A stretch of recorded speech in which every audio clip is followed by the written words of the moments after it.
अगर आज रात तुम सोने जाओ और अचानक तुम्हारे कान के बिल्कुल पास कोई बहुत धीमी आवाज में बोले सो तो तुम क्या करोगे? और अगर वही आवाज हर रात आने लगे, बिल्कुल एक जैसी, एक ही समय पर और सिर्फ तुम्हारे कान में, तो क्या तुम यकीन करोगे कि ये सिर्फ तुम्हारा वहम है या फिर तुम भी उन लोगों में शामिल हो जाओगे?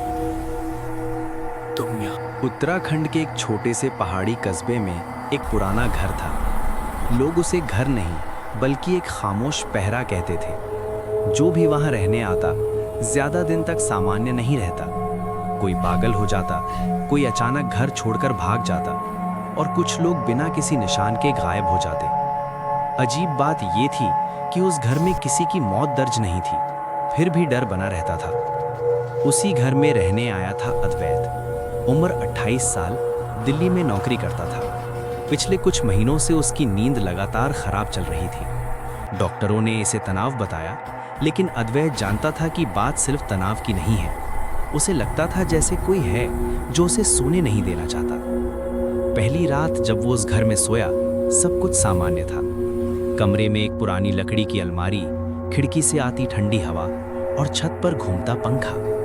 रात के ठीक 2:17 पर उसकी नींद खुल गई। कोई सपना नहीं, कोई आवाज नहीं, बस एक अजीब सा एहसास, जैसे कोई उसे देख रहा हो। उसने करवट बदली, तभी उसके दाएं कान के पास एक बहुत धीमी आवाज आई, अद्वैत। वो झटके से उठ बैठा। कमरा खाली था। दूसरी रात भी वही समय, 2:17। इस बार आवाज और साफ थी।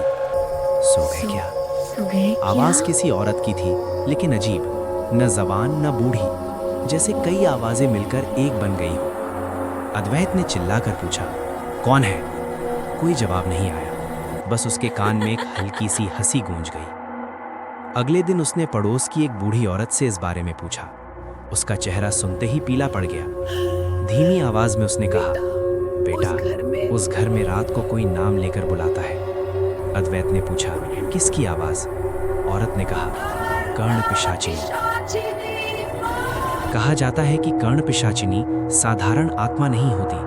वो सामने नहीं आती, वो कानों के जरिए इंसान के दिमाग में उतरती है।